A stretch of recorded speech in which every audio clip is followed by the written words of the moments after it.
شخصيات حموية كردية. أعلام في السطور: فراس البرازي، حائز على الميدالية البرونزية في بطولة العالم لكمال الأجسام وشهيد الرياضة في تفجير السفارة الأمريكية ببيروت، منشورة بجريدة الفداء بالعدد الصادر في 30 نيسان 2019. هو فراس بن مكرم البرازي من مواليد حارة البرازية بحماة عام 1947. تلقى دراسته في حمام، حيث حصل على شهادة دراسة ثانوية عام 1965. ابتدأ بالتدريب عام 1960 على رياض كمال الأجسام بإشراف البطل حمد الياسين المعروف حمد العصفور. اعتبارا من العام 1966 بدأ بالمشاركة في البطولات المحلية والأجنبية. في عام 1974 أحرز بطولة الجمهورية في كمال الأجسام، وفي عام 1975 افتتح ناديا في حارة البرازية للتدريب على كمال الأجسام. في عام 1979 أحرز المركز الثالث في بطولة العالم رياضة كمال الأجسام، والتي جرت في مدينة كولومبوس في الولايات المتحدة الأمريكية.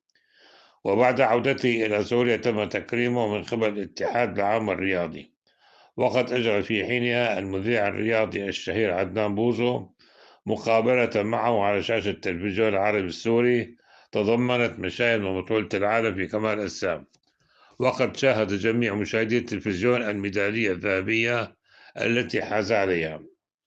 كانت مقاييس الجسم بأرقام عالمية: الطول 182 سنتيمتر، الوزن 103 كيلوغرام، حجم العضلة ذات الرأسين 57 سنتيمتر، حجم الصدر 142 سنتيمتر، حجم الرقبة 45 سنتيمتر.